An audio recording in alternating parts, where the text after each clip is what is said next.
नमस्कार दोस्तों, आपका स्वागत है कबीर किरण न्यूज में। मैं अनुभव आज आपको इस वक्त की घट रही घटनाओं के विषय में की जाने वाली भविष्यवाणी के बारे में बताने जा रहा हूँ। ये भविष्यवाणी 15वीं शताब्दी के महान संत रविदास जी ने की है। ये भविष्यवाणी सोशल मीडिया पर बड़ी तेजी से वायरल हो रही है। बताया जा रहा है कि 15वीं शताब्दी के महान संत रविदास जी की पोथी में लिखी हुई है। इसकी पड़ताल हमारी टीम ने की तो हमारे रोंगटे खड़े हो गए। आइए जानते हैं क्या ये भविष्यवाणी। कृपया कर मेरे चैनल को सब्सक्राइब कर दें।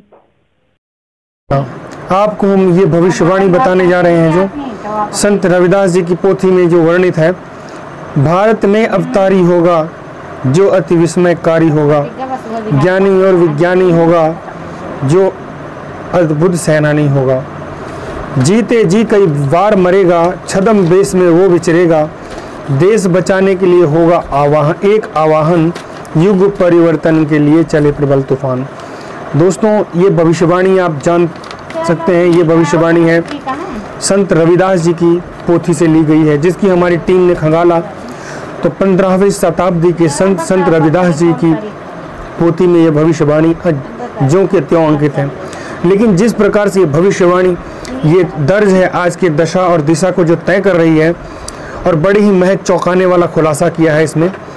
जिस प्रकार से इसकी अगर प्रथम पंक्तियों में अगर सुना जाए तो प्रथम पंक्तियों में ये लिखा हो, भारत में अवतारी होगा जो अति विस्मयकारी होगा, ज्ञानी और विज्ञानी होगा वो अद्भुत सेनानी होगा।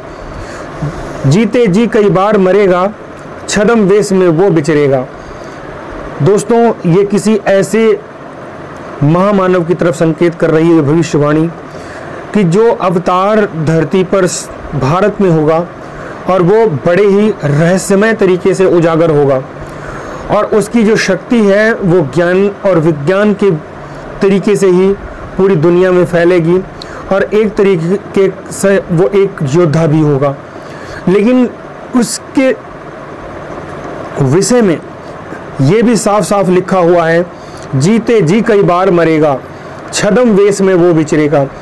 अर्थात कि वो व्यक्ति जो अवतार धारण करके हिंदुस्तान की पावन धरा पर मौजूद होगा, वो निश्चय ही कई बार मरेगा, अर्थात वो यातनाओं पर यातनाएं झेलेगा। फिर उसी की अगली लाइन में लिखा है, देश बचाने के लिए होगा एक आवाहन, युग परिवर्तन के लिए चले प्रबल तूफान। दोस्तों, ये लाइन महज ही बड़ी रोचक और दिलचस्प है कि किस तरह से देश और दुनिया को बचाने के लिए हिंदुस्तान की धरती से उस अवतारी पुरुष के माध्यम से एक आवाहन होगा जो युग को परिवर्तन करने के लिए एक प्रबल तूफान की तरह कार्य चलेगा। उसके विषय में अगली शायद ये भविष्यवाणी जो कह रही है कि तीनों ओर से होगा हमला, देश के अंदर द्रोही घपला, सभी तरफ को राम मचेगा, कैसे हिंदुस्तान बचेगा। नेता मंत्री और अधिकारी जान मचाना होगा भारी, सब छोड़ सब मैदान भागेंगे, सब अपने अपने घर दुबकेंगे। जिन जिन भारत मात सताई, जिसने इसकी करी लुटाई, ढूंढ ढूंढ कर बदला लेगा, सब हिसाब चुकता कर देगा। दोस्तों, इन चार पंक्तियों का अर्थ हम ये समझने की कोशिश करते हैं कि इस हिंदुस्तान पर भी जो या विश्व के ऊपर जो हमले होंगे और देश के अंदर में ही घपलेबाजी होगी, और सभी तरफ से जो कोहराम मचेगा, और हिंदुस्तान को बचाने के लिए एक निर्णायक मोड़ पर पहुंचेंगे और लोग उसका आह्वान करेंगे कि कैसे हिंदुस्तान बचेगा। ढूंढ ढूंढ कर बदला लेगा, सब हिसाब चुकता कर देगा। अगली भविष्यवाणी में संत रविदास जी ये खुलासा कर रहे हैं, चीन अरब की धुरी बनेगा, विध्वंसक ताकत उभरेगी, सभी तरफ संगीन लड़ाई, घाटे में होंगे ईसाई। इटली में कोहराम मचेगा, लंदन सागर में डूबेगा, युद्ध तीसरा प्रलंकारी, जो होगा भारी संहारी। भारत होगा विश्व विजेता, भारत होगा विश्व का नेता, दुनिया का कार्यालय होगा, भारत में न्यायालय होगा। तब सतयुग दर्शन आवेगा, संत राज सुख बरसाएगा। सहस्त्र वर्ष तक सतयुग लागे, विश्व गुरु बन भारत जागे। अर्थात 2 लाइनों की अंतिम पंक्ति में ये जो निष्कर्ष निकाला है कि किस तरह से सतयुग आएगा। पहली 2 पंक्तियां और बीच में जो पूरे विश्व की स्थिति और भारत की स्थिति के बारे में वर्णन किया हुआ है, वो ये निष्कर्ष निकलता है कि वो कोई संत ऐसा है जो इस भारी परिवर्तन को अंजाम देगा और इस भारतीय परिवर्तन के बाद में इस इटली और लंदन की जो भयावह स्थिति को देखने के लिए मिल रही है इस वक्त, जब ये कुछ माहौल बढ़ता दिखाई देगा तो हिंदुस्तान में ही एक आवाहन होगा और फिर ये हिंदुस्तान विश्व गुरु बनकर पूरी दुनिया के सामने उभरेगा। ये है संत रविदास जी की वाणी, जो 15वीं शताब्दी में एक महान संत हुए हैं। आइए और एक भविष्यवाणी हमें मिली है और उसकी भी हम खंगालते हैं कि आखिर उसकी क्या सच्चाई है। साथ में एक वर्तमान समय के लिए सूरदास जी की भविष्यवाणी ये भी बड़ी ही तेजी से सोशल मीडिया पर वायरल हो रही है। आइए जानते हैं इन पंक्तियों में आखिर सूरदास जी ने क्या कहा है। रे मन धीरज क्यों न धरे, सम्मत 2000 के ऊपर ऐसा जोग परे। पूरब पश्चिम उत्तर दक्षिण चहुदिस काल फिरे। अकाल मृत जग माहि व्यापै, प्रजा बहुत मरै। स्वर्ण फूल बन पृथ्वी फूले, धर्म की बेल बढ़े।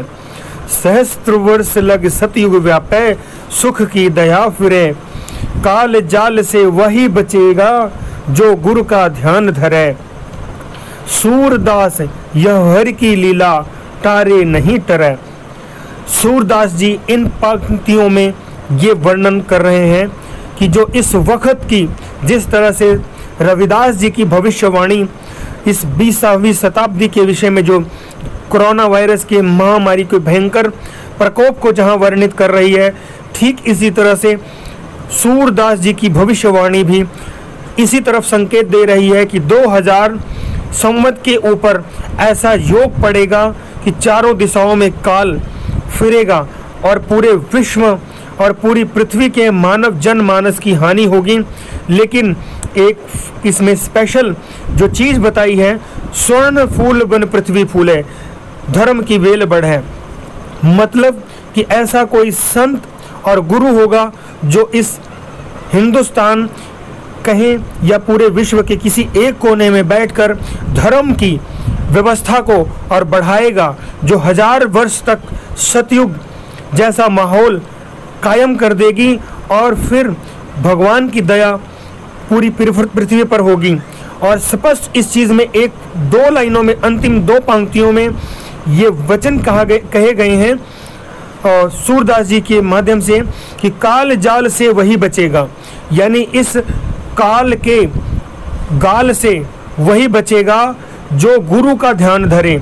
तो आखिर वो कौन गुरु है, आप भी ढूंढिए उस गुरु को कि आखिर वो कौन गुरु है जिसका ध्यान धरने से काल के जाल से बच जाएंगे। दूसरी बात, ये दूसरी अंतिम लाइनों में सूरदास जी यह कह रहे हैं कि इसका विकल्प भी दिया कि उस गुरु का ध्यान धरने से काल के जाल से बच सकता है, काल के गाल में समाने से बचा जा सकता है। लेकिन जो इस पर अमल नहीं करेगा और जो इससे विमुख हो जाएगा और जो उस गुरु तक उसकी पहुंच नहीं होगी, वो सूरदास यह हरि की लीला, तारे नहीं टरे। अर्थात विधाता की कलम इस पर चढ़ चुकी है और जो ये विधाता ने जो लिख रखा है ये किसी से टारने से टरने वाली नहीं है। तो इसी वीडियो के साथ में आज सिर्फ इतना ही, आगे हम आपको फिर मिलते हैं नई वीडियो के साथ। पसंद आए तो इसे लाइक करना, शेयर करना, कमेंट करना और सब्सक्राइब कर देना। अगली वीडियो में मैं आपको ऐसी भविष्यवाणी के बारे में बताऊंगा जो आप सोच भी नहीं सकते, कि इसलिए कृपया कर मेरे चैनल को सब्सक्राइब करके बेल आइकन जरूर दबा देना।